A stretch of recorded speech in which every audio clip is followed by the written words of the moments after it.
मैं जो कहता हूं वो एक दर्द है जो लोगों के सामने खोल कर रख देता हूं। ना मेरे पास अल्फाज और ना तकल्लुम का तर्ज, हमारे पास बने बनाए अल्फाज नहीं, ढंग भी नहीं है, लेकिन उम्मत मुस्तफ़ा सल्लल्लाहु तआला अलैहि वसल्लम का एक दर्द सताता है जिसको हम कह जाते हैं, और इस आस के साथ कहते हैं कि हमारी जिंदगी के अभी अय्याम कितने बाकी हैं पता नहीं, जब तक आजादी है कह लो और हुजूर पाक सल्लल्लाहु अलैहि वसल्लम की इस उम्मत तक अमानत पहुंचा दो। मेरे अजीजों, घबराने की जरूरत नहीं, डरने की भी जरूरत नहीं। हालात खराब हैं और ये आज जिस तरह से रोना रोया जा रहा है, हालात बड़े सख्त हैं, खराब हैं। मैं कहता हूं 1400 साल से हमारे लिए हालात अच्छे हुए ही कब थे? अच्छे हुए ही कब थे? इसलिए कि दुनिया की बातिल कुव्वतों के सामने अगर कोई सबसे बड़ा कांटा उन्हें लगता है तो इस्लाम और मुसलमान है, हर जमाने में।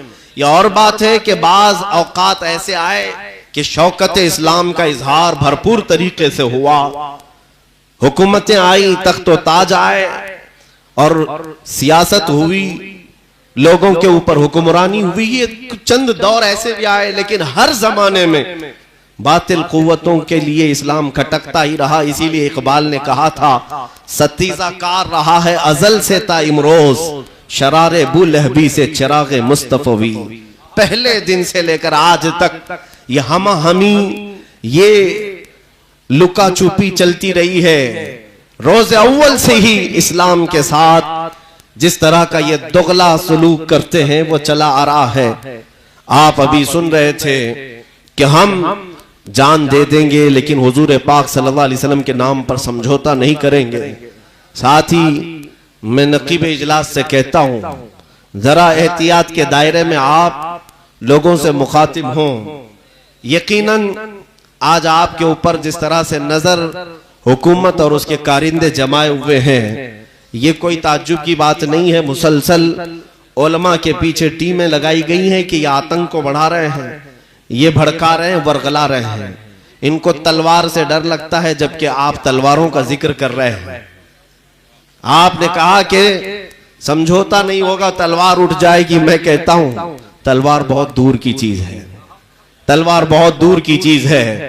हम वमा रमैत इद रमैत वाले बदरी सहाबा के वारिस हैं। अल्हम्दुलिल्लाह, जंगे बद्र में आने वाले बदरी सहाबा के वारिस हैं। अगर लकड़ी भी उठा ले तो तलवार से भारी है। तलवार बहुत दूर की बात है, तलवारों का जिक्र ना करें, तलवारों का, गोली बंदूक बारूद का जिक्र ना करें।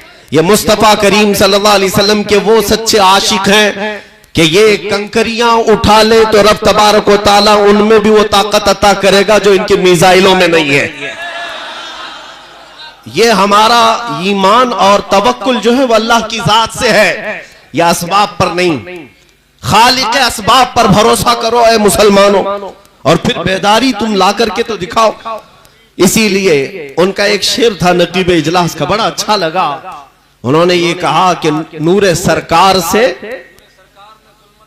सरकार ने जुल्मत का भरम तोड़ दिया, कुफ्र काफूर हुआ, शिर्क ने दम तोड़ दिया।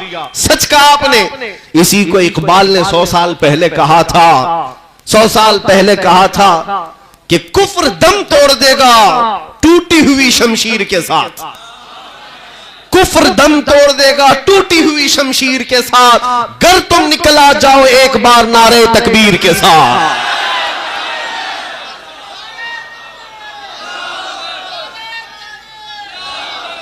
मेरे अजीजों, तुम क्या समझते हो? तुम अल्लाह तबारक व तआला की वो चुनिंदा कौम हो जिसको कुरान लक़ब दे रहा है खैर उम्मतिन। तुम पूरी कायनात में सबसे बेहतरीन उम्मत हो। और रब ताला फरमाता है कान हक़्क़न अलैना नस्रुल मुमिनीन, हमने अपने ऊपर लाजिम कर लिया है कि ईमान वालों की मदद करेंगे। मदद तुम्हारे साथ है अल्लाह की।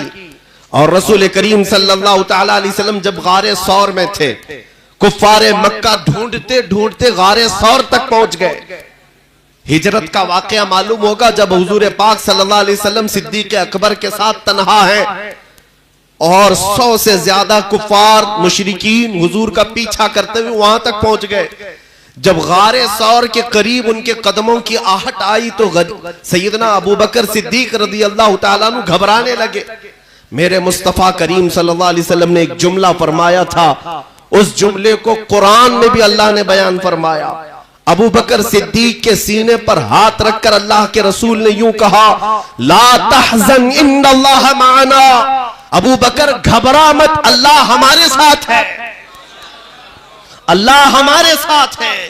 ये जुमला इतना पावरफुल है, आज भी है मुसलमानों। मैं तुमसे कहता हूं, फख्र करो इस बात पर, करोड़ों उनके साथ होंगे लेकिन अल्लाह हमारे साथ है, अल्लाह हमारे साथ है। अगर तुम हो सकता है ये पूछोगे अल्लाह हमारे साथ है तो ये मस्जिदों का हाल ऐसा क्यों है, या हमारी खानकाहें बर्बाद क्यों हो रही हैं, ये मुसलमान बच्चों का कत्लेआम क्यों हो रहा है, हमारी बच्चियों का हिजाब और ये अजान, ये कलमे, ये नमाजें, ये सलाम, ये हुजूर की ज़ात खतरे में क्यों है, निशाने पर क्यों है। तुम अगर ये सवाल करते हो तो मैं जवाब में इतना ही कहूंगा, कुछ तो शामत आमाल है, कुछ तो शामत आमाल है। हमारे बिगड़े हुए, हमारे भटके हुए नौजवान और हमारे मुआशरे की ये बुरे आमाल, कुछ तो ये सबब है, लेकिन कुछ तो रब ताला की मसलहतें भी है।